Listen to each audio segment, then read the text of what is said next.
The morning Easton buried her husband. She did not cry, not once. Not even when the preacher's words fell over the dry Kansas earth like seeds that would never take root. And not even when her two boys pressed their small, dirt-crusted hands into hers and looked up at her with eyes that were already too old for their ages. That had been 3 years ago, in the autumn of 1879, when the grasslands of southwestern Kansas still smelled of possibility, and the Santa Fe Trail still hummed with the distant promise of commerce moving west. 3 years, and in all that time, Jane Easton had not let a single tear fall where either of her sons could see it.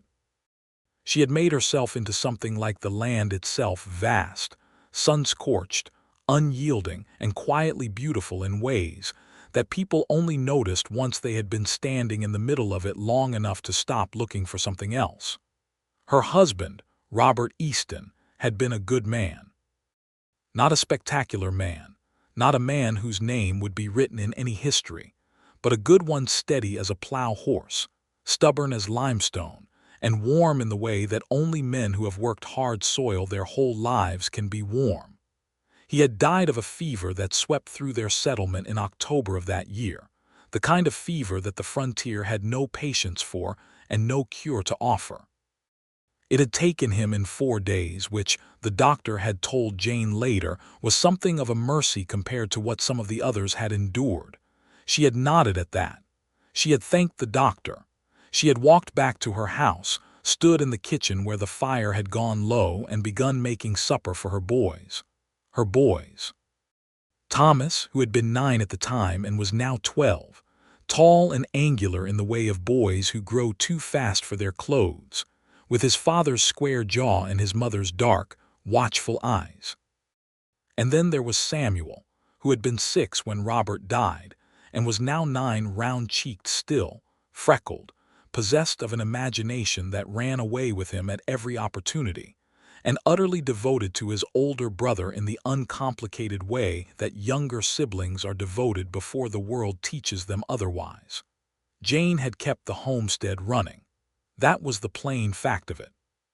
She had kept it running through 2 hard winters and 1 summer so dry that the creek that ran along the eastern edge of their land had reduced itself to a muddy trickle, and then to nothing but a pale, cracked scar in the ground. She had sold off 2 of their 3 horses, kept the 1 good mare, and had taken on washing and mending for 3 families in the nearby town of Caldwell in exchange for supplies she could not grow herself. She had patched the roof twice. She had taught herself to shoe the mare when the need arose, because the closest farrier was 8 miles away, and 8 miles was a long walk in either direction. She had done all of this without crying. She had made a decision, somewhere in those first dark weeks after Robert's funeral, that her sons needed to see their mother standing.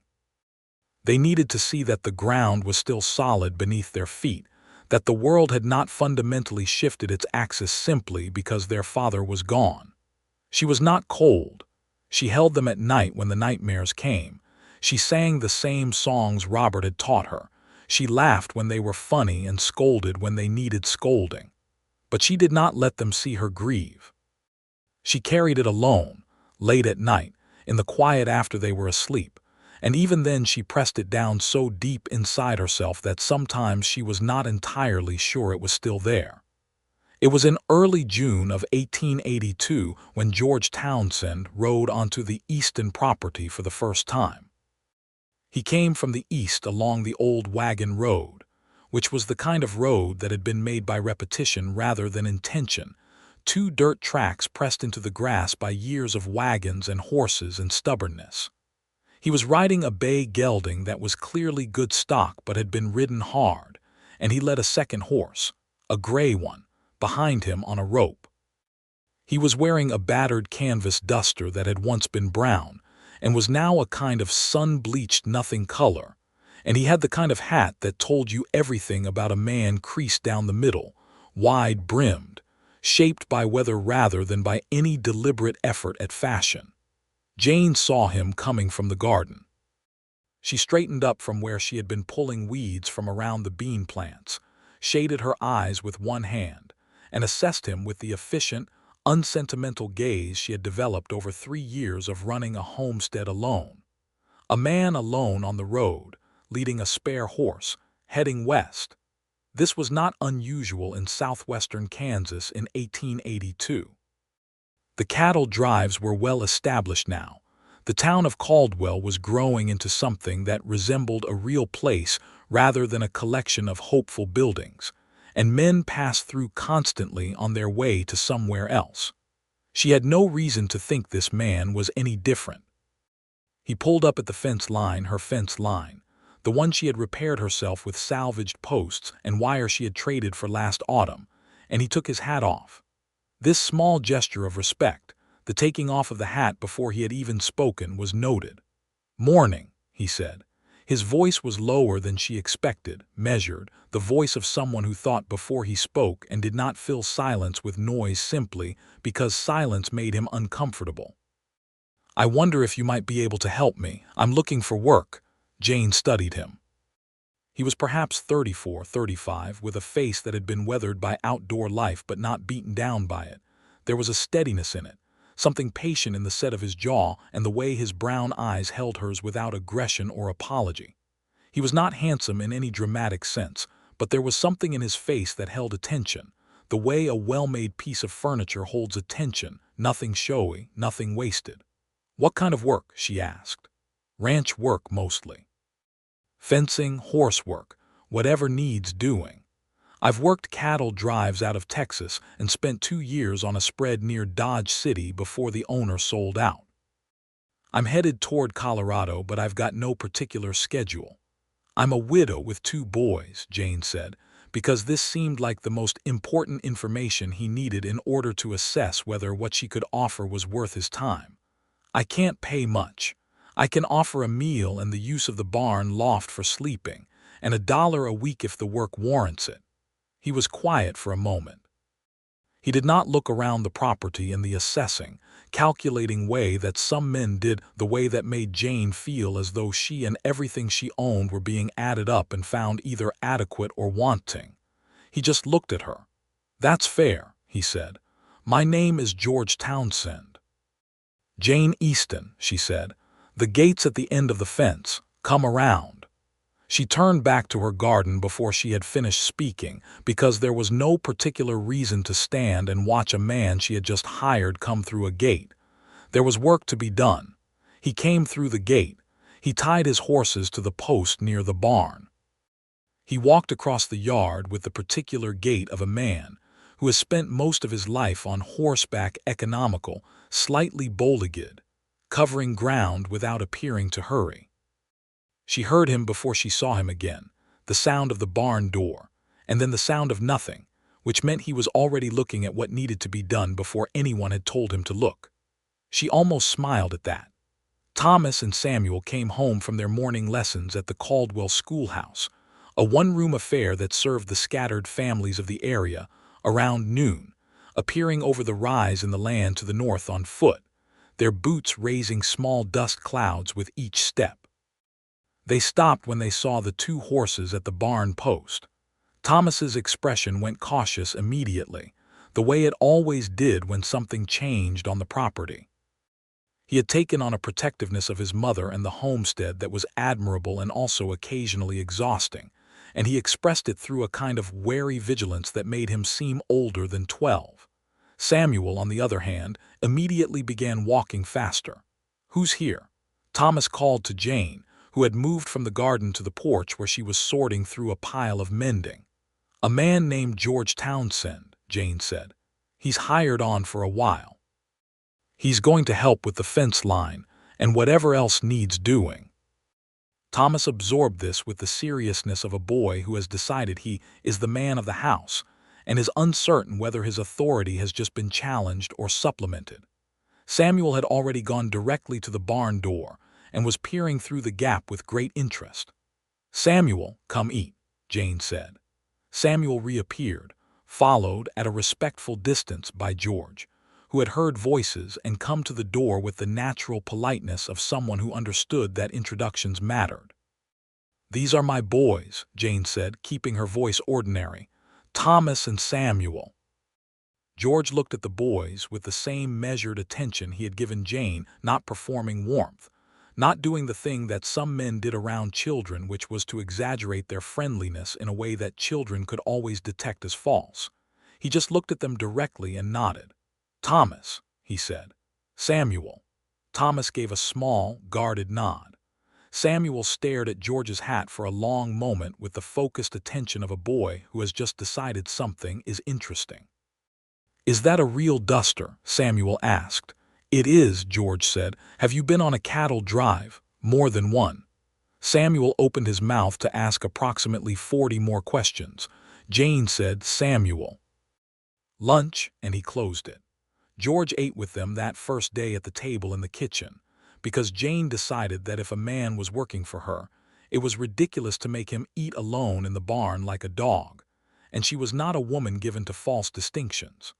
She served the same food she always served: cornbread, beans with salt pork, and a piece of dried apple pie she had made the night before from the last of her dried apples. He ate without comment, said the food was good when she asked if there was anything he needed, and answered Thomas's eventual, reluctant questions about the cattle trails with straightforward accuracy. After lunch, he went directly back to work. He had identified on his own that the northeast section of fence line was failing. 3 posts needed replacing. The wire was sagging badly in 2 places, and a section near the creek bed was down entirely, which was the reason her nearest neighbor's cattle had gotten through twice in the past month. He worked steadily through the afternoon, and when Jane came out near evening to check on the horses, she found that he had done the equivalent of 2 days' work in one. She did not say this to him. She said, "Supper at 6, and he said, "Yes, ma'am." She found over the following days that George Townsend was the kind of worker who possessed an almost unsettling competence. He was not showy about it. There was no performance of effort, no looking around to see if anyone had noticed. He simply saw what needed doing and did it with the quiet efficiency of someone who had long since stopped needing approval for his own labor. He repaired the fence. He reseated 2 of the porch posts that had been tilting since the previous winter. He cleared the debris from the creek bed that had been blocking the flow, and 3 days after he did it, the creek began running properly for the first time in 2 months, and Jane stood at the bank and watched the water move and felt something in her chest that was almost like relief. Thomas warmed to him more slowly than Samuel did, which was predictable. Samuel had decided within 48 hours that George was the most interesting person he had ever met, and he followed him around the property with the devoted, slightly irritating attention of a small dog. George bore this with what appeared to be genuine patience, answering Samuel's questions honestly and without condescension, and occasionally directing the boy's energy toward actual useful tasks, having him hold fence posts steady, asking him to carry tools, explaining what he was doing, and why in the matter-of-fact way of someone who saw education as a natural byproduct of work, rather than a separate activity. Thomas held out for about 2 weeks, maintaining his careful assessment of the new addition to their household, watching George when George didn't know he was being watched. Then one evening the gray horse, the second one George had brought, the one he called Smoke, got a stone lodged in her hoof, and Thomas happened to be there when George found it. Instead of simply fixing the problem himself, George said, "Come here. I'll show you how to do this properly." And Thomas, who had never been able to resist the offer of genuine knowledge, came. After that, the careful distance collapsed. Jane watched all of this from slightly outside it, the way she had learned to watch most things with attention, and a kind of deliberate emotional neutrality that she had cultivated like a garden of her own making. She appreciated that George was good with the boys. She appreciated that he was reliable and that he did not fill the evenings with noise or complaint. She appreciated, in a way she found it somewhat difficult to examine too closely, that he seemed entirely comfortable with silence.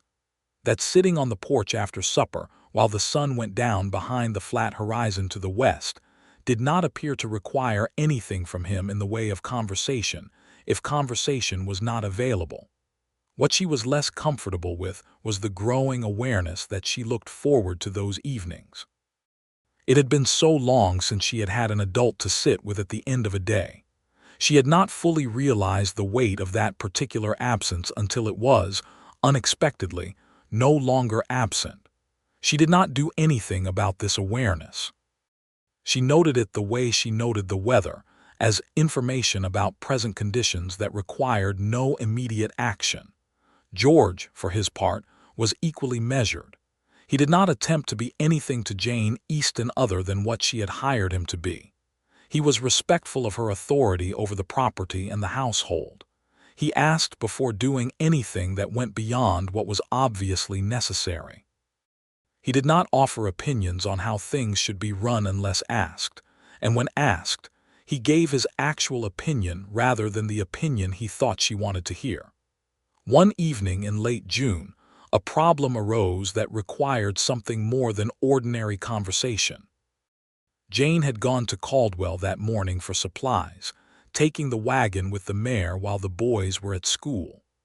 While she was at the dry goods store, she had encountered the man who owned the land directly south of hers, a man named Harlan Price, who had made it known on several occasions over the past year that he was interested in acquiring the Easton property. Price was not a cruel man, particularly, but he was the particular kind of ambitious that does not naturally account for other people's inconvenience.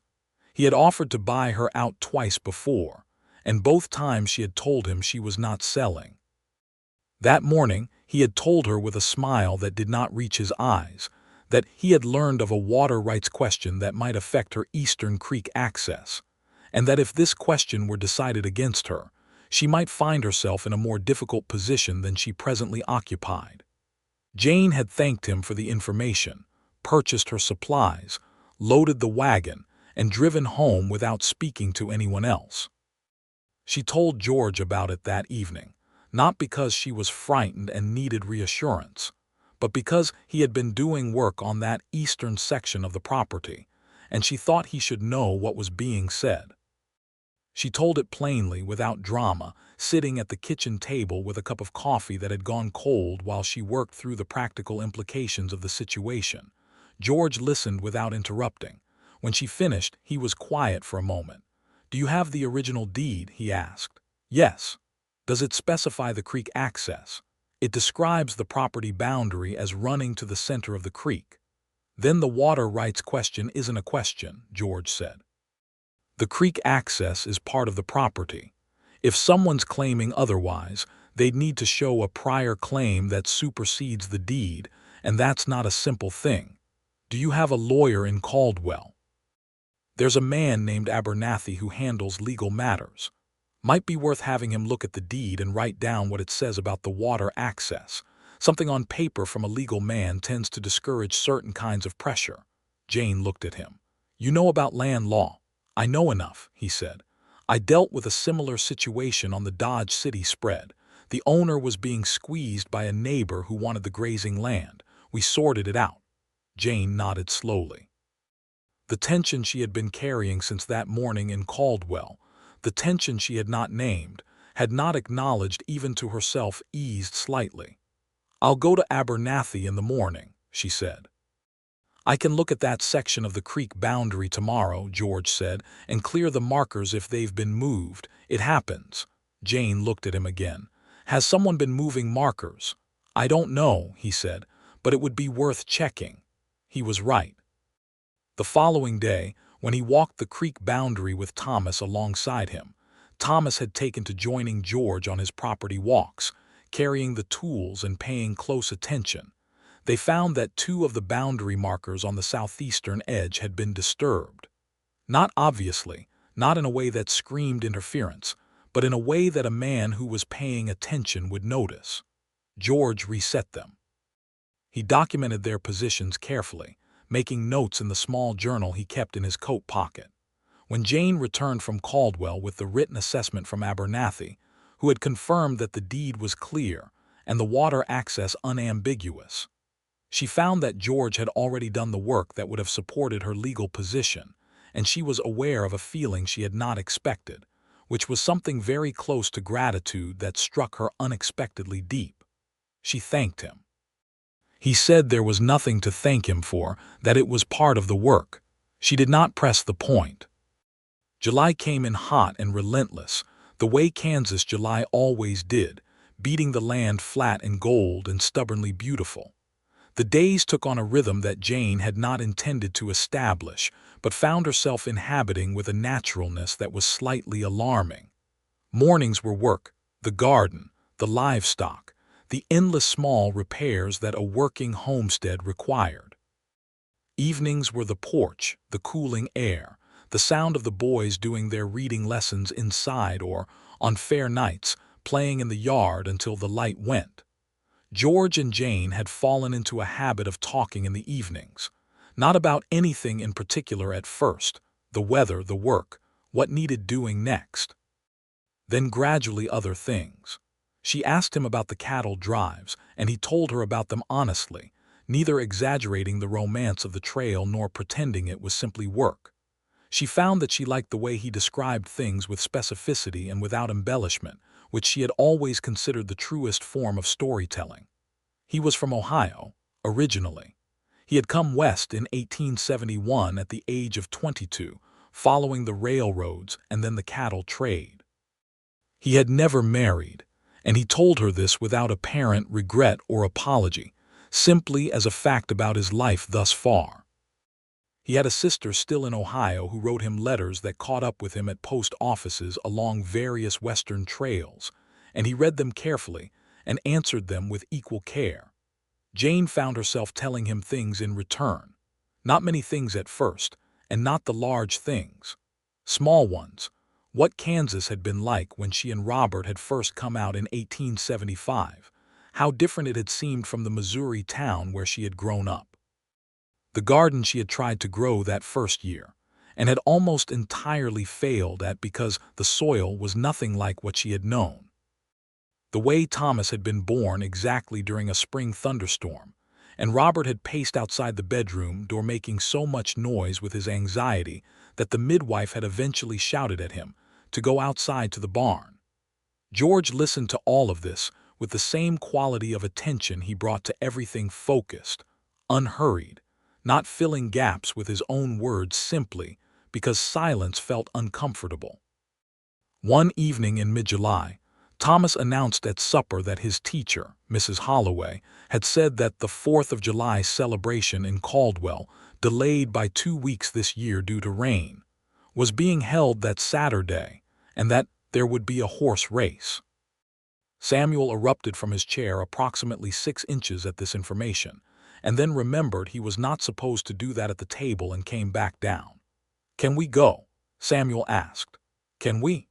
"We'll see," Jane said, which she immediately understood was a mistake because Thomas immediately said, "That means yes," and Samuel immediately began planning his entire Saturday around the event with a completeness that would have been impressive if he had been applying it to something like mathematics.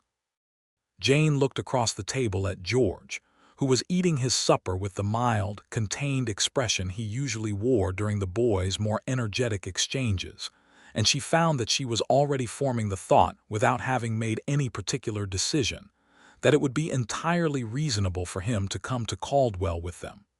"You're welcome to come," she said, keeping her voice as ordinary as possible, "if you'd like." "I'd like that," George said, and he said it in the same quiet, unperformed way he said most things, but Jane noticed that his eyes, across the table, held hers for a moment longer than strictly necessary. On Saturday, they went to Caldwell in the wagon, Thomas and Samuel in the back, with their legs hanging over the tailgate and arguing about which horse would win the race. George rode the bay alongside, because the wagon bench was only wide enough for 2 adults comfortably, and neither he nor Jane said anything about that fact, which meant that they were both aware of it. Caldwell in 1882 was a cattle town in the process of becoming something more complicated than a cattle town. The Kishom Trail had made it prosperous and rough in equal measure, and the summer celebrations carried both qualities. There were families with children in their Sunday best, and there were cowboys who had been drinking since morning. And the town accommodated both with the particular pragmatism of a place that needs all of its citizens to get along in close enough proximity to survive. The 4th of July celebration, belated as it was, had brought people in from the surrounding countryside, and the main street was lively and loud and smelled of horses and pie and wood smoke from the barbecue pit that had been going since the previous evening. The horse race was run on the flat stretch of road north of town, and it was a genuine spectacle. 6 horses, the riders leaning low over their necks, the crowd pressed close on either side of the makeshift track. Samuel, standing on the wagon wheel to see, screamed himself nearly hoarse. Thomas stood beside George at the rail with his arms crossed, watching the race with an expression of careful analytical judgment. George watched it with what appeared to be genuine enjoyment, and when the winner came in, a small, explosive-looking roan that had been given 30-to-1 odds by the men who were informally handling wagers, he laughed. A real laugh, sudden and unguarded, and Jane, standing just behind him, heard it and felt something catch in her chest. She had not heard him laugh like that before. He laughed sometimes, a quiet, compressed thing, a breath of acknowledgement, but this was different. It was open and warm and entirely undefended, and it lasted only a moment before he composed himself again. But that moment was enough. She looked away before he could turn and see her looking. They had pie from the church ladies' table and lemonade that was mostly sugar, and sat in the shade of an oak tree at the edge of the town square. The boys ran with other children. Jane and George sat on the grass at a polite distance from each other, and a woman named Clara Yates, whom Jane had known slightly for years, came over to say hello and looked at George with open curiosity. And Jane introduced him as George Townsend, who helps with the property, and Clara said, "How nice," with a smile that contained several more sentences than those 2 words. After Clara had gone, there was a moment of quiet between them. "She thinks we're keeping company," Jane said, very carefully. "I know," George said, equally carefully. A pause. "Does that bother you?" Jane thought about this with the same honest, unsentimental attention she brought to everything. "I don't know yet," she said. George nodded. "Fair enough," he said, and he did not press the point, and they sat in the shade and watched the boys, and the afternoon moved on above them like something slow and golden. And Jane was aware, could not avoid being aware, that the space between them on the grass felt weighted in a way that had nothing to do with the heat. On the drive home, the boys fell asleep in the back of the wagon before they were even out of Caldwell proper, Thomas with his head on a folded horse blanket, and Samuel curled against him in the way he had always slept since babyhood. George rode alongside at a walk in the quieting evening, and the road stretched ahead of them in the long horizontal light of late July. And Jane held the reins and was conscious of the particular kind of peace that she had not felt in 3 years. Not the hard-won peace of getting through another day, but something softer, which was more unsettling because she had not been expecting it. August arrived and brought with it a thunderstorm that came up fast one afternoon, while the boys were still at school, and Jane was alone on the property. It came from the southwest, which was the direction from which the worst Kansas storms always came, and it came with extraordinary speed, the sky going from pale blue to an alarming greenish-yellow in what seemed like less than an hour, and then the wind hitting hard enough to knock over the water barrel she kept on the south side of the house. She was working to secure the barn doors when George appeared at her side without preamble, having ridden back from the south pasture where he had been checking the fence at a speed that suggested he had read the sky correctly and wasted no time getting back. "Get inside," he said, not as a command but as a direct, practical suggestion. "I'll get the horses. The boards on the north side of the roof need. I'll see to it. Get inside." She got inside. She stood at the kitchen window and watched him move with that particular efficient speed through the rising wind, the horses into the barn secured, and then he was up on the roof. She could hear him overhead, hammering the loose boards down with the nails she had not yet gotten to. And the storm broke around him, and he kept working. And she stood at the window with her hands on the sill and her heart doing something that was entirely inconvenient.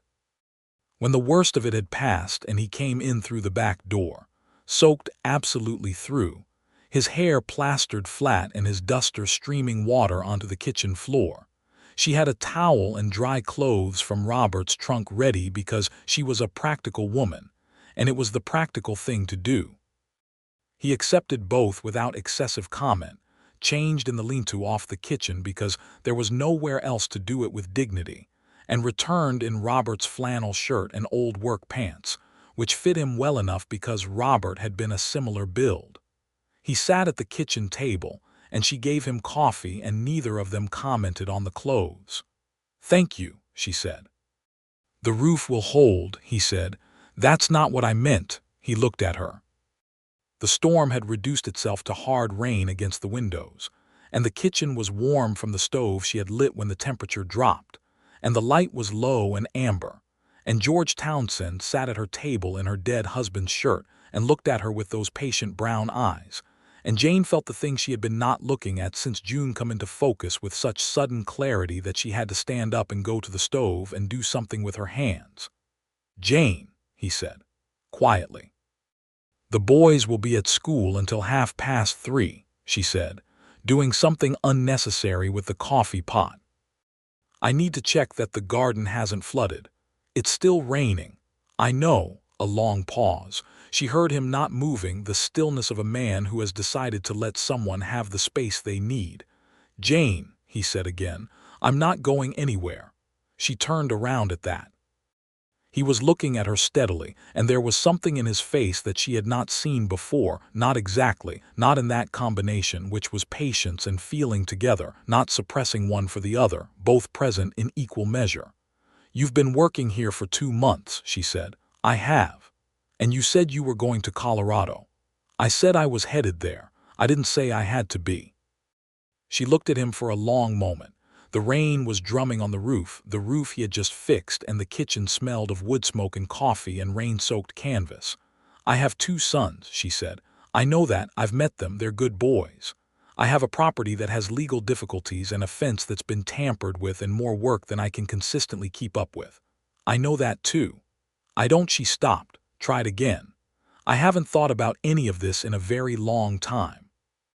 "I know," he said, and his voice was so gentle that it was almost entirely undone her. But she held herself together because she had held herself together for 3 years, and she was not going to come apart in her own kitchen in the rain. The boys came home at 3:30, and the storm was over, and George was back in the barn checking the horses, and nothing had been declared or settled. But something had shifted, in the quiet way that ground shifts before an earthquake, invisible on the surface, irreversible underneath. September brought the end of summer in the way that Kansas always ended summer, not with a gradual fading but with a series of cold nights that arrived like a verdict, the morning suddenly sharp and brilliant, the light different, the grasses beginning to go amber and gold across the wide flat land.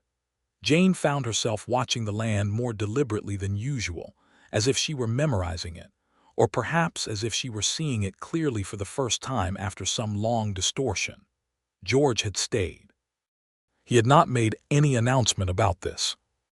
He had simply continued to be there, continued to work, continued to eat supper at the table and sit on the porch in the evenings and answer Samuel's questions and teach Thomas things about horses and land that Thomas absorbed with a seriousness that made him seem briefly, heartbreakingly like his father.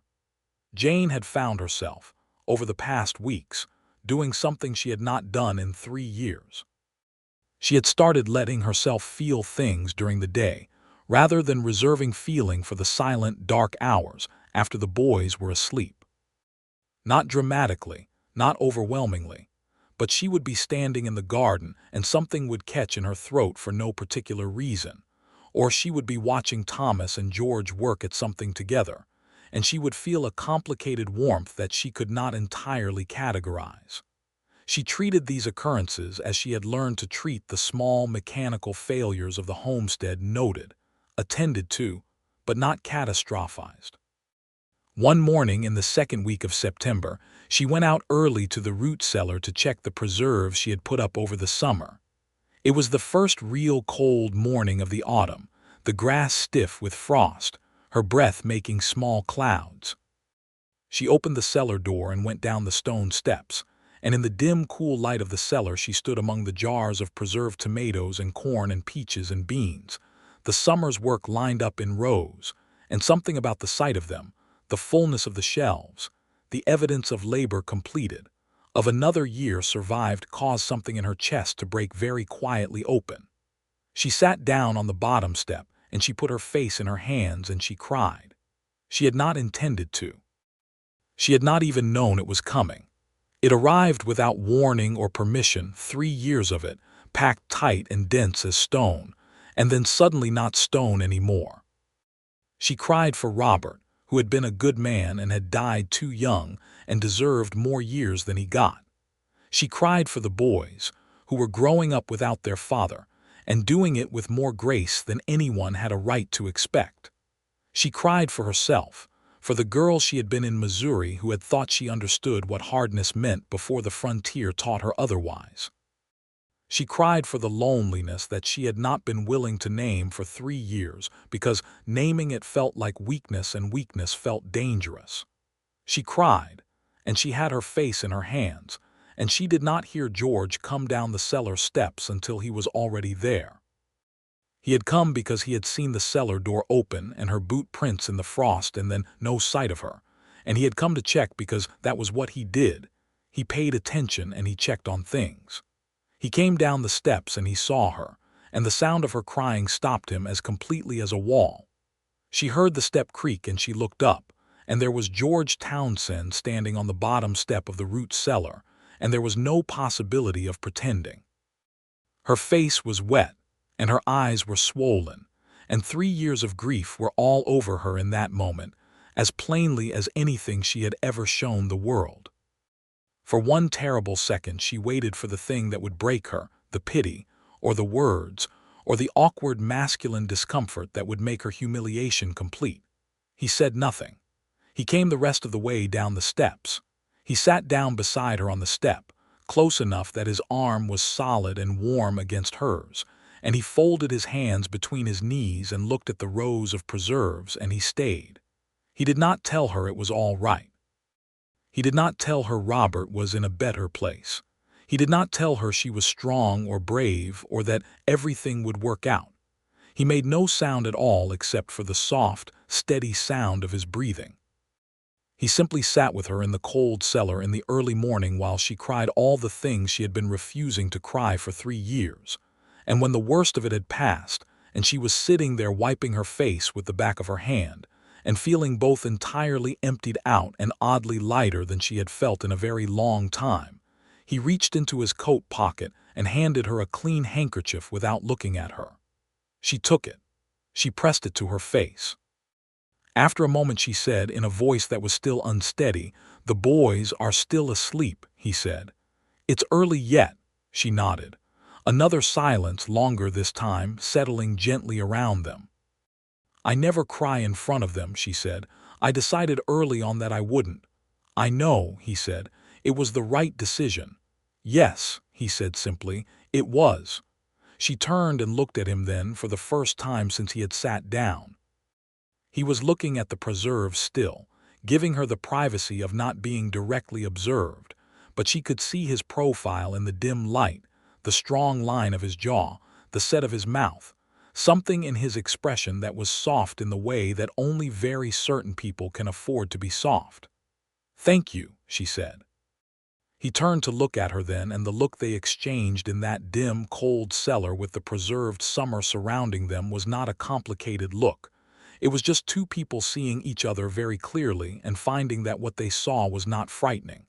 "You don't have to thank me," he said. "I know," she said. "I'm thanking you anyway." He nodded once. Then he said, "Can I say something?" "Yes." "You are the strongest woman I have ever known," he said quietly, without drama, as a plain statement of observed fact. "And that's not in question. But you've been doing this alone for 3 years and you don't have to anymore, if you don't want to." Jane looked at him for a long moment. The light from the open cellar door above them was growing as the sun came up, beginning to catch the glass of the preserve jars and make small points of gold in the dimness. "George," she said, "yes. I think I'd like very much for you to stay." He looked at her steadily. "Then I'll stay," he said. They sat there a moment longer in the cool cellar, not touching, not kissing, not making any of the declarations that would come later, just sitting with the newness of the thing they had admitted to each other, letting it settle, letting it be real. Then Jane stood up, squared her shoulders in the particular way she had, wiped the last of the tears from her face with his handkerchief and said, "I need to start breakfast." "I'll start on that south section of fencing after," George said, standing as well. "Good," she said.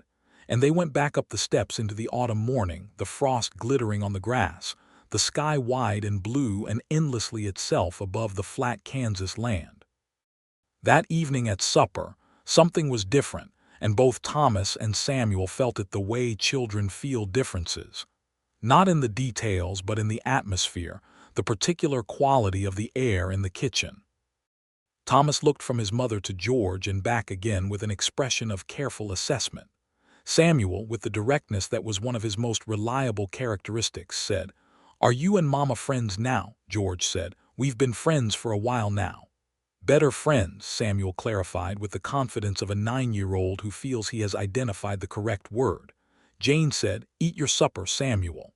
But she was not, she realized, not smiling. She was actually smiling. The smile appeared on her face as if it had been there all along, and she had simply stopped preventing it, and it felt like something she might get used to. Thomas, across the table, looked at his mother's face for a long, searching moment, and something in his own expression softened something that had been held tight for 3 years, that young seriousness that was more burden than virtue. His shoulders dropped slightly. He looked down at his food and ate, and he was, simply, a 12-year-old boy having supper, which was perhaps the nicest thing Jane had seen in a very long time. In the weeks that followed, the thing between Jane and George developed with the same honest, unhurried quality that characterized everything they did. There were no grand gestures, no theatrical declarations. There were conversations that grew longer and deeper as the October evenings drew in, and the porch moved inside, and they sat at the table after the boys had gone to bed with a lamp between them, and talked in the low, direct way of two people who have both lived enough to prefer truth over performance. George told her about his family in Ohio. His father had been a farmer, a modest man who had died when George was 18, and his mother had followed 3 years later, and the sister, Martha, was the one remaining piece of his family, married to a schoolteacher in Columbus. He had left Ohio at 22 with very little in the way of a plan except the general direction of West, and he had found that the West suited him in ways he had not expected, the scale of it, the way it demanded that you be present and competent rather than merely well-intentioned. He had not been unhappy, he told her. He wanted her to understand that. He had not been looking for something he was missing. It was more that he had arrived in her yard on that June morning and found, without quite knowing he was going to, something that made everything else look like practice. Jane listened to this with the full, quiet attention that was her most particular gift, and when he finished she said, "I felt that too, I didn't know what to do with it." "I know," he said, "I noticed. Was I very obvious?" she asked with a thread of wry humor. "Only to someone who was paying close attention," he said. She looked at him across the lamp. "George, yes. I would like you to stay permanently," she said, "if you're willing, not just as a hired hand." The lamp flame bent slightly in some movement of air from the window. George was very still for a moment, the stillness of someone receiving something they had hoped for and not entirely permitted themselves to expect. "Are you asking me to marry you, Jane Easton?" he said, and there was something in his voice that was warm and careful at once. "I'm asking you to consider it seriously," she said, "and to tell me honestly what you think." "I've been thinking about it seriously since July," he said, My honest answer is yes." She was quiet for a moment. Then she said, "The boys, I know about the boys. I'm not asking you to choose. They're not a problem to be managed around, George. They're the main consideration." "I know they are," he said, and he said it with such quiet certainty that she believed him completely. "I've watched you put them first every single day since June. I wouldn't expect you to do anything different. I'd want to be part of what's good for them, not a complication in it." Jane looked at her hands on the table for a moment. Then she looked up at him. "Yes, then," she said. "My answer is yes."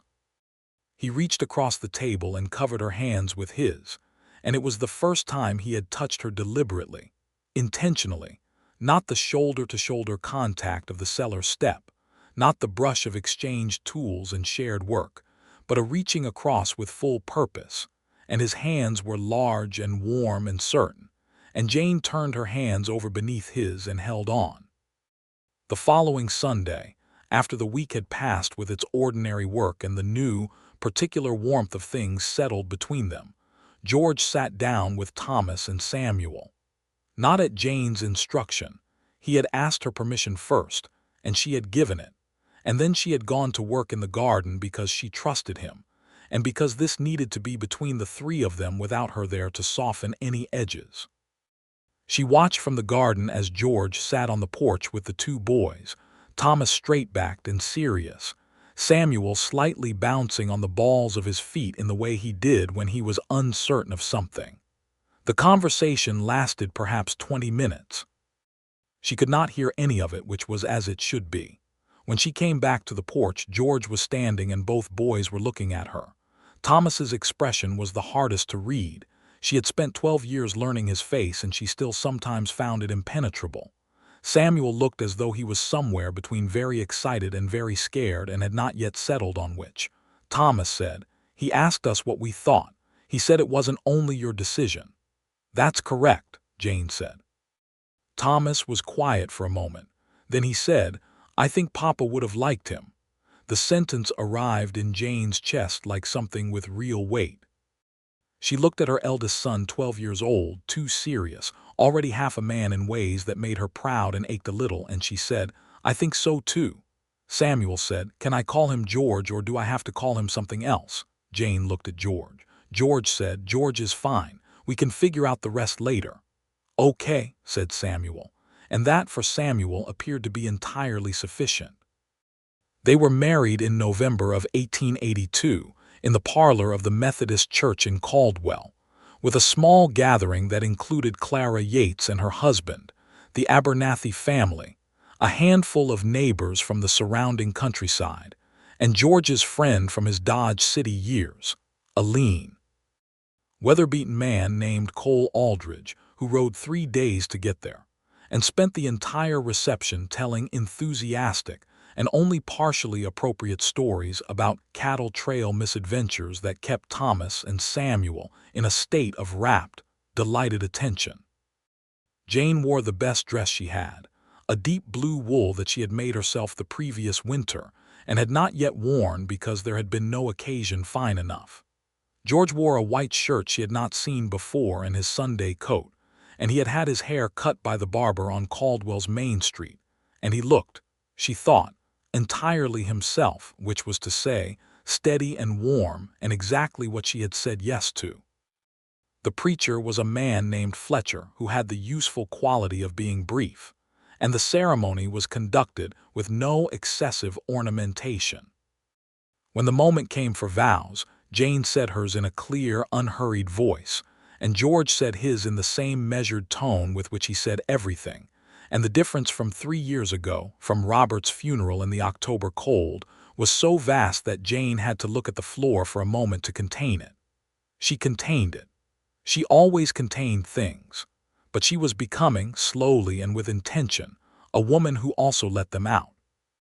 After the ceremony, when they were standing in the church yard in the cold November air, and the small gathering was dispersing toward the restaurant where Cole Aldridge had somehow arranged a celebratory dinner, George took her hand, her gloved hand, not a dramatic gesture, just taking her hand, and said quietly near her ear, "Are you all right?" She turned to look at him. He was watching her with that patient, direct attention, and she thought about how in June she had seen a man on a horse coming up her fence line, and assessed him with the unsentimental gaze of a woman who could not afford mistakes. And she thought about the cellar in September and his shoulder against hers in the dim cold. And she thought about all the evenings and all the conversations and all the ordinary, irreplaceable particulars of the 5 months that had somehow become the rest of her life. "Yes," she said. "I am very all right." The winter of 1882 going into 1883 was a hard one, the kind of Kansas winter that tests the practical arrangements of a household and the people in it, throwing cold and storm and confinement at them in equal measure. The farmhouse was small, 2 bedrooms and the kitchen, and the parlor that was mostly used for storage and Sunday evenings, and the 4 of them were in close proximity for weeks at a time when the weather made going out impossible. George proved to be as good at the interior difficulties of family life as he was at the physical work of the property. He was patient with the boys in the way that long-suffering Kansas winter days required patience. He taught Thomas chess, using a set he carved himself from wood scraps in the barn, piece by piece over the course of 2 weeks, and Thomas was almost immediately better at it than George, which George acknowledged without wounded pride.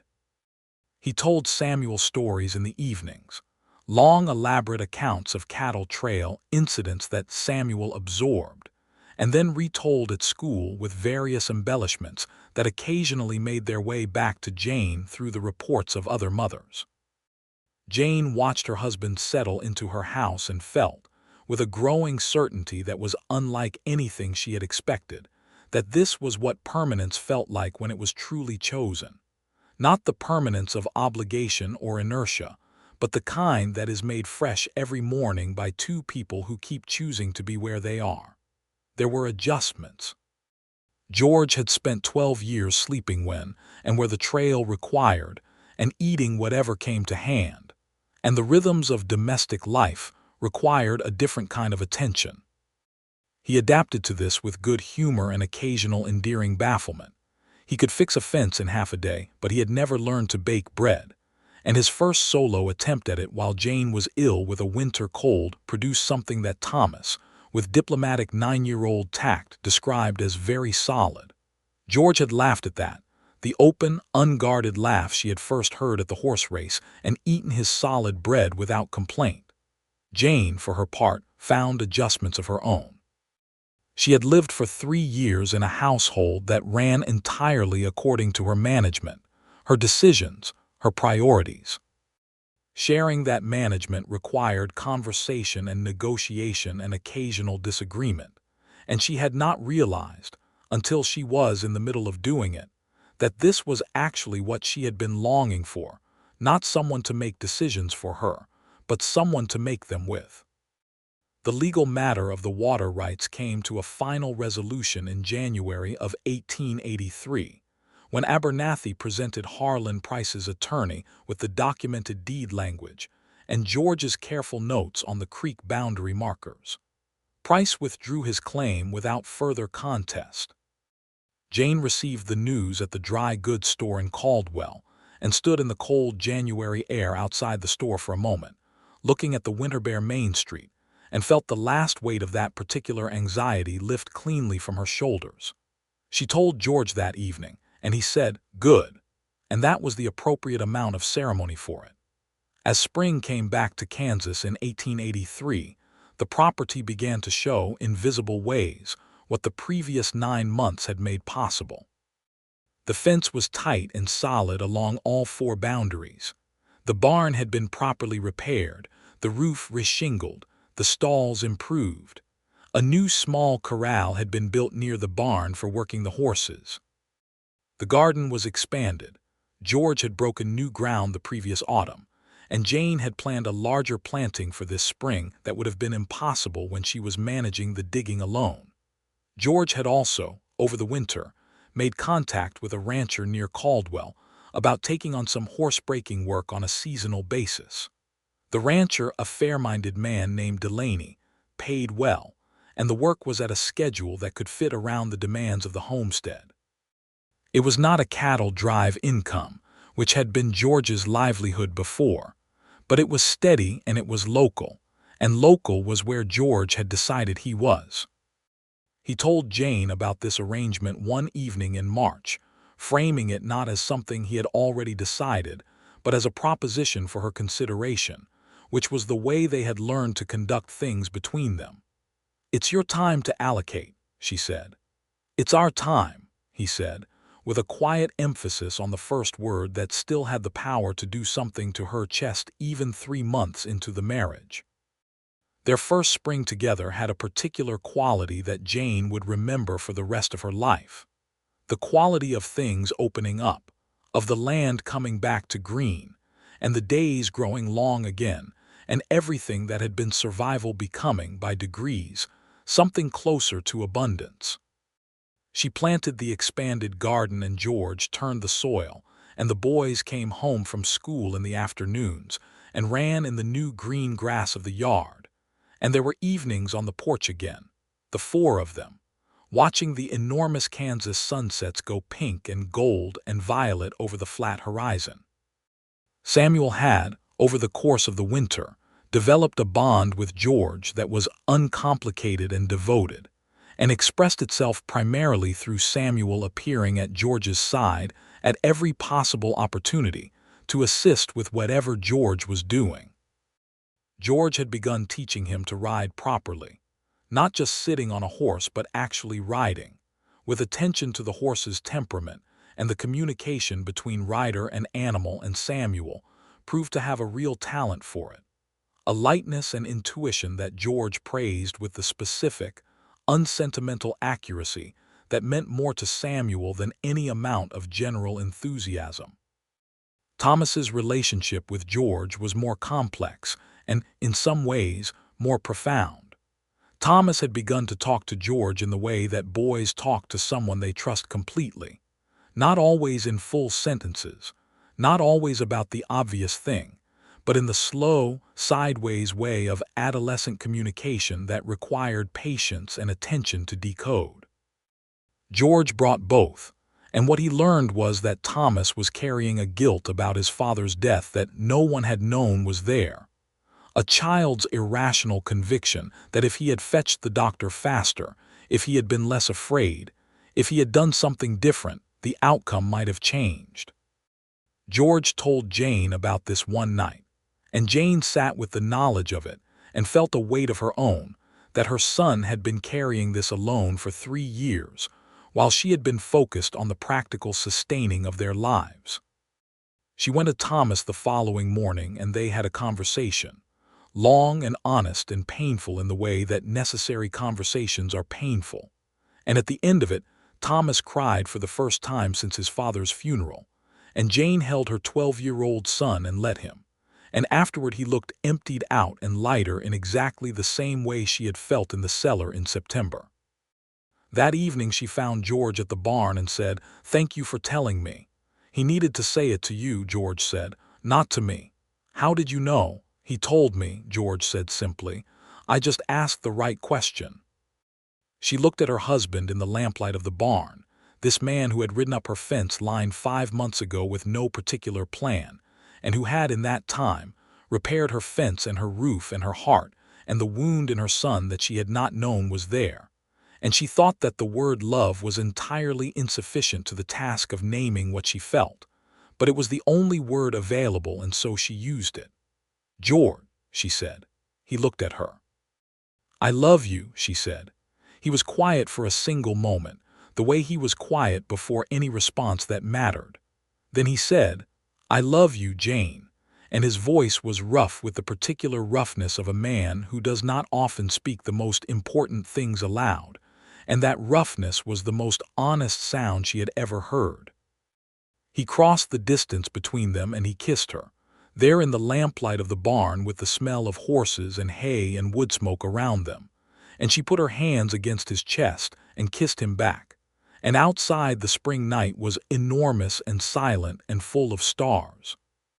By summer of 1883, the life they had built had taken on the comfortable, well-used quality of things that fit. George's work with Delaney's horses was progressing well. He had a reputation now in the county for being skilled with difficult animals, with the particular patience and honesty that good horsework required.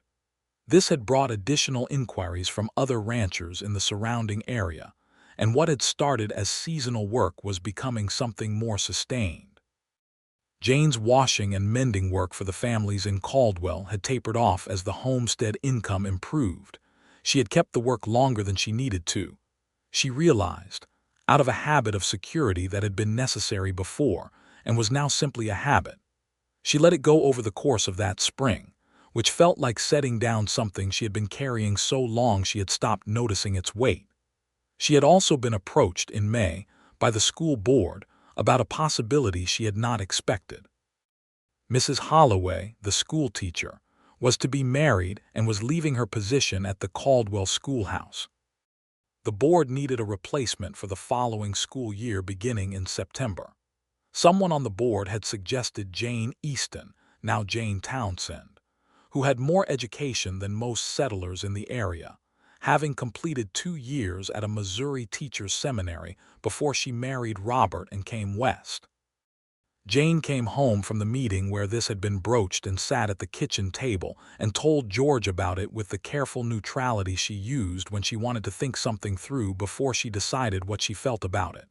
George listened and then said, "What do you want to do?" "I want to say yes," she said.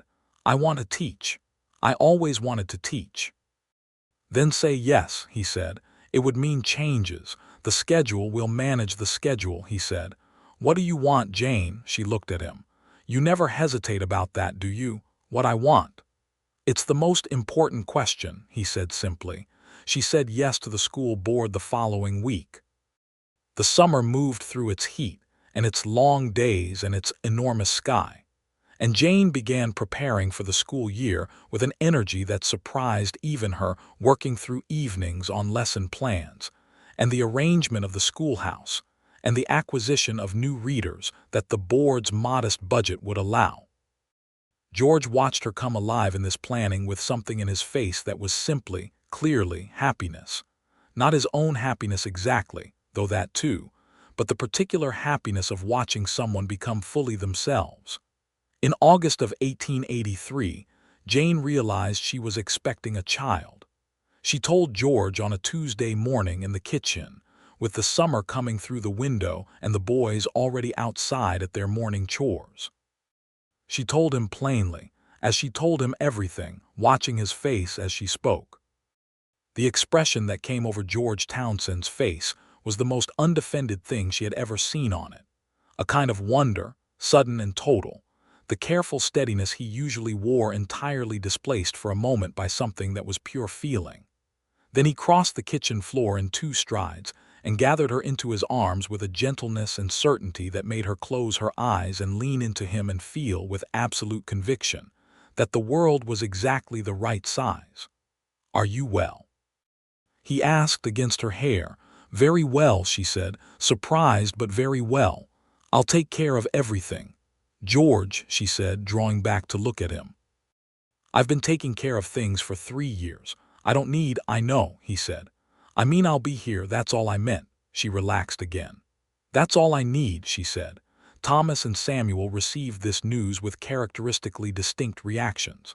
Thomas went very quiet, did some visible internal processing, and then said, with a solemnity that was so earnest it was almost funny, "That's good. There should be more of us." Samuel made approximately the noise of a person who has just been told they are getting the best gift they have ever received, and spent the following week telling anyone he could find in Caldwell that he was going to have a baby brother or sister, including, at one point, a somewhat startled stranger outside the post office. Jane began teaching at the Caldwell schoolhouse in September of 1883, and she was immediately, naturally, superbly good at it. She taught with the same honest, patient, direct attention that she brought to everything. She expected effort without being punitive about failure. She made the material genuinely interesting because she was genuinely interested in it herself.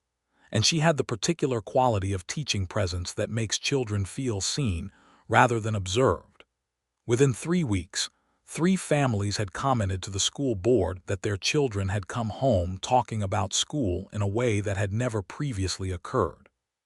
She taught through the autumn with the baby growing, and she taught through the winter until February, when the baby announced its imminent arrival somewhat ahead of schedule, and she had to surrender the classroom temporarily to a substitute the board had arranged.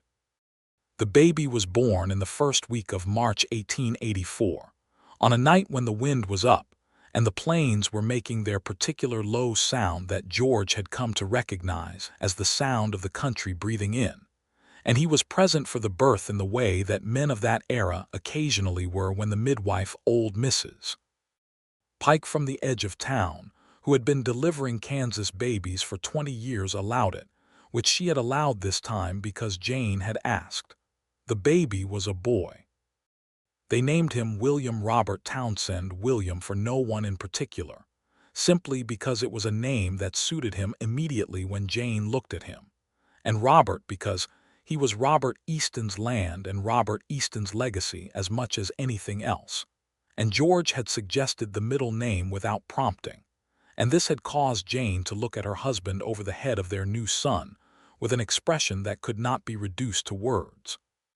Thomas and Samuel met their half-brother the following morning, Thomas with careful reverence and Samuel with the kind of enthusiastic proximity that Mrs. Pike advised against and was impossible to entirely prevent. William was small and red and possessed of an impressively loud voice for someone who weighed less than 8 pounds, and Samuel declared him, "The best thing we've ever had," with the confidence of someone announcing an objective fact, and Thomas held him with a trembling, concentrated care that made George have to look away for a moment because the feeling it produced in his chest was more than he had adequate composure for. That spring, with William in the house and Jane back to teaching in April and George managing the homestead around his horsework for Delaney and the additional ranchers, the rhythm of their life became something that had so many moving parts it should by rights have been chaos, but was instead a kind of complicated music, all of them finding their tempo and holding it. There were hard days. There were days when the baby would not be quieted, and Thomas had examinations at school that he needed to prepare for, and George came home from a difficult session, with a difficult horse tired in a way that went down to his bones. There were days when the kitchen was too small for everyone's needs simultaneously, and Jane was grading papers at the table while supper needed cooking, and she had not slept enough the night before. There were days when the weight of everything pressed down with full Kansas sky force.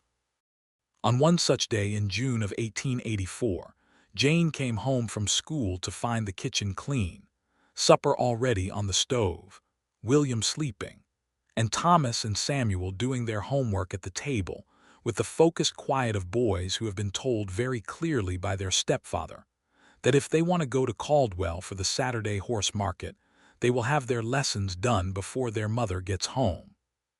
She stood in the kitchen doorway with her school papers under her arm and looked at the scene and felt something so complete and full that she had to set the papers down on the hall table and just stand there for a moment. George appeared from the lean-to, wiping his hands on a cloth. He looked at her and something in her face made him stop and look more carefully. "What is it?" he said. "Nothing," she said. Then, because she had made a practice of honesty, "Everything is perfect right now and I wanted to just hold that for a moment before it changed." He looked at her steadily. "Things don't have to change," he said. "Of course they do," she said. "Everything changes." "The good ones don't have to change in the ways that matter," he said. He set down the cloth and crossed the kitchen and kissed her forehead, and she pressed her face briefly against his shoulder and breathed him in horses and wood smoke and canvas and the particular warm smell that was simply George. And then she straightened up and said, "What's on the stove?" "Beans," he said. "I'm not much for variety." "You can learn," she said, and went to the stove. The summer of 1884 was gentler than the previous ones had been, or perhaps it only seemed so because the work of it was shared. William grew with the cheerful aggression of a healthy baby sitting up, beginning to make purposeful grabs at anything within reach, responding to voices with a luminous, toothless joy that made George, who had not grown up around babies, stop whatever he was doing at regular intervals to simply watch him. Jane watched her husband watching her son, and she thought about the day on the cellar step when she had looked up and seen him there, saying nothing, staying.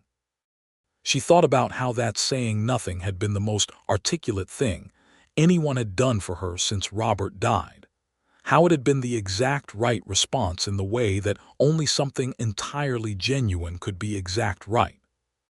She had not known then what it would lead to. She had not let herself think about what it might lead to, sitting in the cold cellar with her face wet and her hands shaking. She knew now. She knew now the full measure of what had been in that silence, all the patience and the respect and the depth of feeling that had been present in a man who could look at a woman at her most undone and understand that what she needed was not comfort but company. Thomas turned 14 in the autumn of 1884 and had grown another 2 inches over the summer and was beginning to look, in certain lights, with startling clarity like his father. He had developed a particular interest in the legal aspects of land ownership inspired, he told his mother, by the water rights situation of 2 years ago and by his memory of watching that conflict navigate itself to resolution. He had been reading the law books that Abernathy kept in his office and which Abernathy, pleased by the boy's interest, had begun lending to him with annotated notes.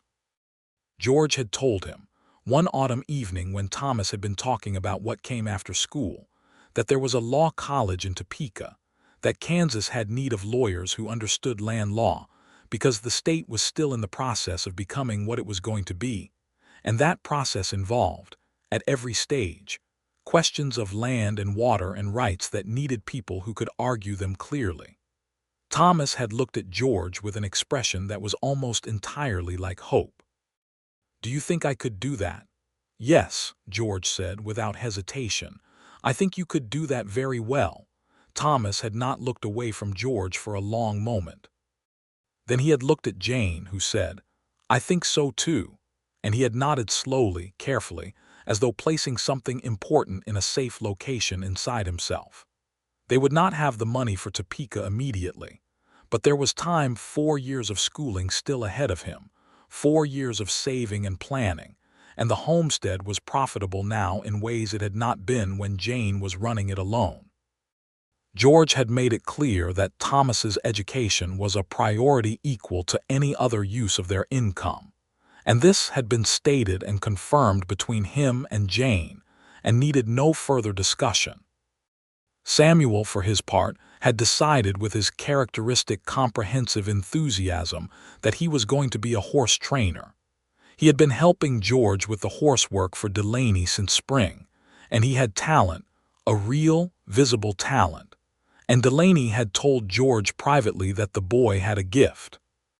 Samuel at 11 was not a boy given to doubt, which was both his greatest strength and his occasional limitation, and he had explained his career plan to William during one of his big brother visits to the baby's cradle, with the confidence of someone who has fully resolved the question.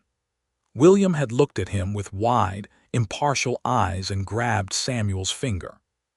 "He agrees," Samuel reported. As 1884 closed into the cold season and the year turned toward 1885, Jane sat down one evening in December with the lamp on the table, and the house quiet around her, George reading at the other end of the table, William asleep, the boys in bed, and she thought about where she was. Not in the habitual way she had assessed things for 3 years, the survival-oriented accounting of what she had and what she needed and what she could afford to lose. But in a different way, in the way of someone who has more than she once thought possible and can afford to simply look at it. She was 31 years old. She was a teacher and a farmer's wife and a mother of 3. She was the woman who had not cried in front of her sons for 3 years and then had finally cried in a root cellar in September in front of a man who had said nothing and stayed. And out of that silence and that staying, somehow, everything had come. She had not expected any of this. She had not planned for George Townsend or hoped for him or looked for him. He had ridden up her fence line on a Tuesday morning in June, and she had assessed him with a practical woman's eye and hired him for $1 a week. And something had happened that could not be accounted for by practicality, and could not be reduced to need, and could not be explained by anything except the particular mystery of how two right people can find each other in the middle of a landscape that does not naturally make things easy. The frontier did not make things easy. This was its most fundamental and most honest quality. The wide Kansas land under its enormous sky demanded something from the people who chose to live in it, demanded presence and attention and the willingness to be real, to be exactly what you were, because there was not enough margin in the life to maintain a false version of yourself for long. Jane had always known this about the land. What she had not known until George was that those same qualities, the presence, the honesty, the willingness to be real, were the qualities that made love possible. Not the complicated, performed love of romantic stories, the actual kind, the kind that looks at someone in their worst moment and does not flinch and does not speak and does not leave. "George," she said. He looked up from his book. "I'm very glad you came up the road that morning," she said. He looked at her across the table, across the lamp, and his face did the thing it did sometimes when she said something that moved him, went very still and very warm at once. "So am I," he said. He reached across the table, the way he had the first time, and she put her hand in his. The years that followed were good ones. Not without difficulty. No life is, but good in the way that things that are genuinely built are good, with a solidity that comes from having been made carefully from real materials. Thomas left for Topeka in the fall of 1887, at 16, through a combination of the family's savings and a scholarship the school offered for students from frontier settlements. He was the second youngest student at the law college that year, and the one who, his professors would later note, seemed to have been shaped by the particular kind of legal questions that the frontier generated: water rights, land boundaries, homestead claims. He wrote home every 2 weeks, letters that were long and precise, and full of the kind of observations that people make when they are finally in the exact environment where they belong. Jane read his letters at the supper table to George and Samuel and William, and the table felt different without Thomas's angular presence at it, but not empty. It was the good kind of different, the kind that comes from a child becoming exactly what he was always going to become.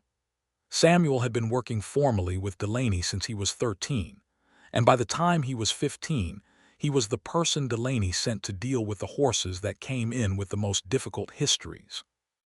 He had Robert's stubbornness and Jane's attention and George's patience, and in combination, these produced a young man with the horses that was nothing short of extraordinary to watch.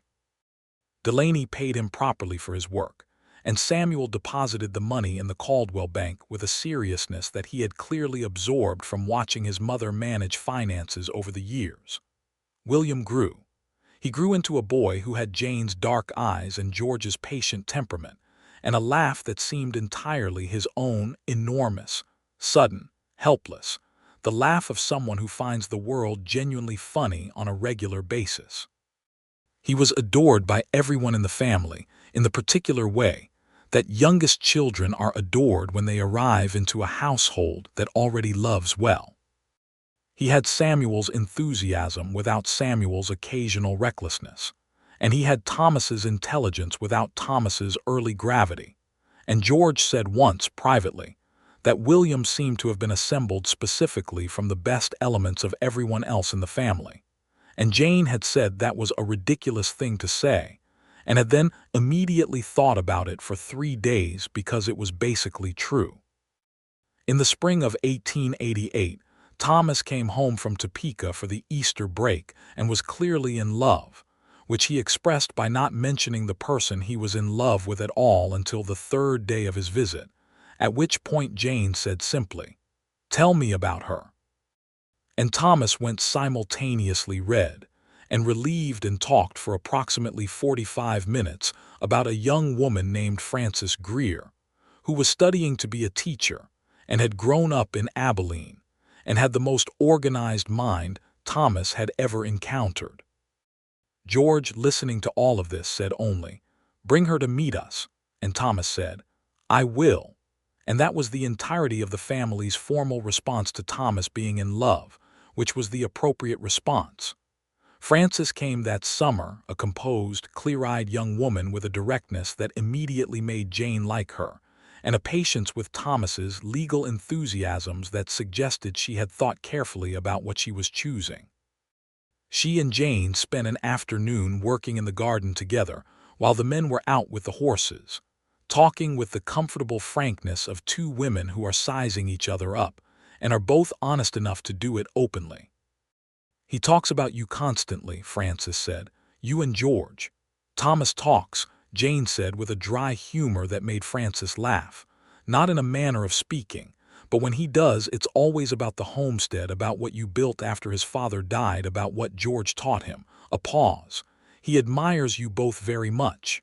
"He's a good man," Jane said. "He's going to be a very good lawyer." "I know," Frances said, with a quiet certainty that said she had already made her own full assessment of Thomas Easton and arrived at the same conclusion long ago. George had, over the past few years, expanded the horsework into something that resembled a small operation of its own. He had 2 horses in for training at any given time, worked out of the expanded corral on the homestead, and had a reputation that stretched now to ranches in 3 counties. He was not a wealthy man, but he was a prosperous one, in the specific frontier sense of the word, which meant that the family had what they needed and some of what they wanted and were not anxious about next month. He was also, quietly and without making a production of it, a man whom people in Caldwell respected. Not because he sought their respect or performed for it, but because he was consistently fair in his dealings, kept his word without exception, and had a manner about him that made people feel that they were being spoken to honestly. This last quality was rarer than it should have been in a cattle town. On a warm evening in the summer of 1888, Jane and George sat on the porch as they had sat on hundreds of evenings, the sun going down over the western horizon in that slow, spectacular Kansas manner, the land going gold and amber in every direction, the smell of grass and distance in the air. William was inside doing his reading lesson. Samuel was at the Delaney place for the week, helping with a string of new horses.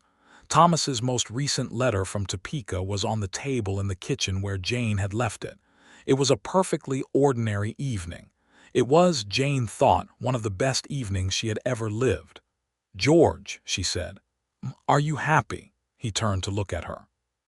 In the setting sun, his face was warm and weathered and completely known to her. Every line of it, every expression, the exact way it moved when he was thinking or amused or moved by something. She had been learning his face for 6 years, and she was still learning it, which was, she thought, one of the reliable signs of the right person. "Yes," he said. Then, with the same honesty he brought to everything, "Are you?" "Completely," she said. He reached over and took her hand on the porch railing, and they watched the sun go down over the Kansas plains in the good silence that belongs to people who have been talking honestly for long enough that silence has become another form of it. The following year brought Thomas home from Topeka as a licensed attorney, and he and Frances Greer were married at the Caldwell Methodist Church in June of 1889, the same church where Jane and George had been married 7 years before, with the same congregation and a new preacher, and a great deal of Samuel's enthusiastic involvement in the arrangements, and William, now 5, as a ring-bearer who took the responsibility with an expression of gravity that made the entire congregation bite back smiles.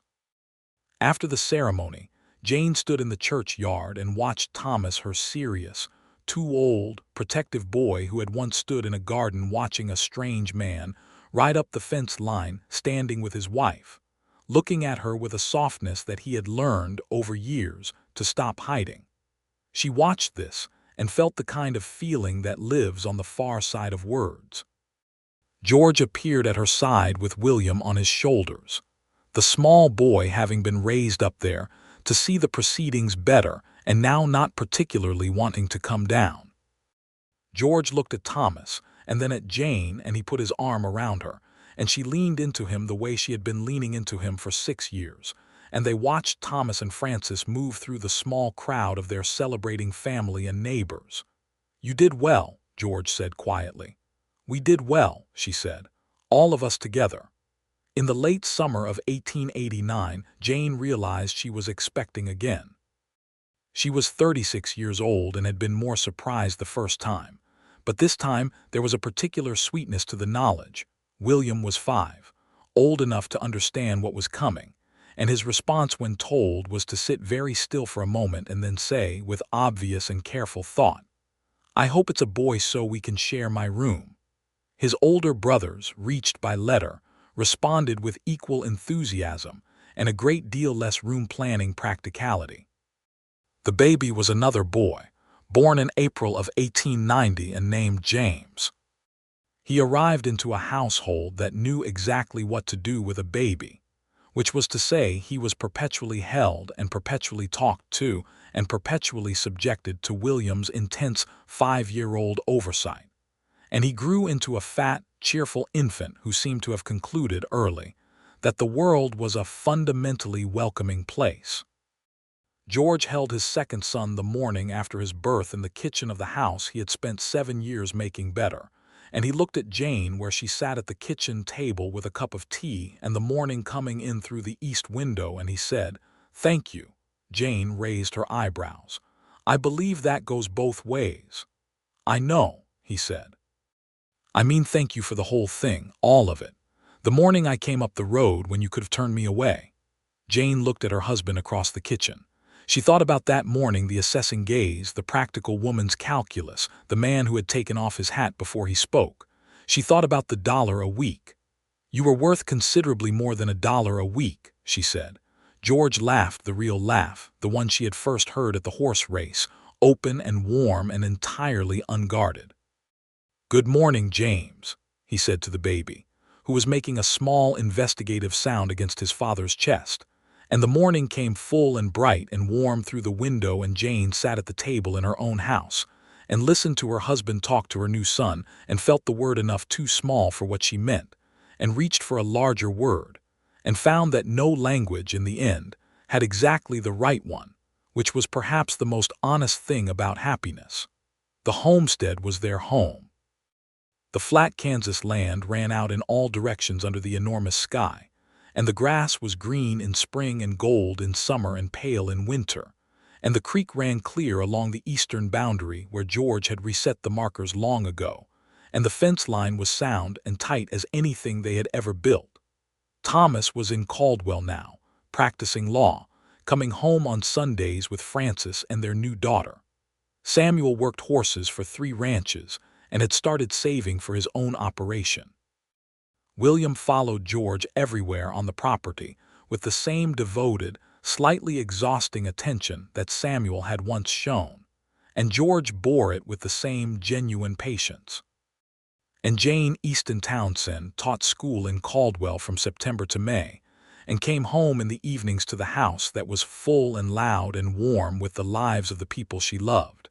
And she did not cry in front of anyone who needed her to be strong.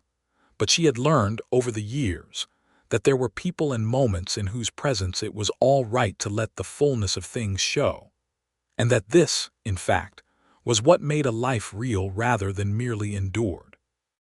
On a quiet October evening in 1891, with the autumn coming in and the first cold in the air and James walking his first steps across the kitchen floor and William and Samuel both home for the week and Thomas and Frances due on Sunday, Jane stood at the porch door and looked out at the land in the late afternoon light. Behind her the house was full of sound, the baby and his achievements, the voices of her family, the smell of supper on the stove. She heard George's boots on the porch. She did not turn around. He came to stand beside her, looking out at the same light on the same land. "It's a good evening," he said. "Yes," she said, "it is." They stood together in the doorway of the house they had made, looking out at the big country, and the light went long and golden across the grass, and the sky above them was impossibly wide and perfectly clear, and the sounds of their family moved warm and alive behind them. And Jane felt the fullness of things, all of it. The loss and the grief and the cellar and the silence and the staying and all the years since felt it as a single, complete, coherent thing, like the land itself. Vast and specific and entirely and permanently hers. She reached over and took George's hand. He held it. The Kansas evening settled in around them, soft and golden and without end.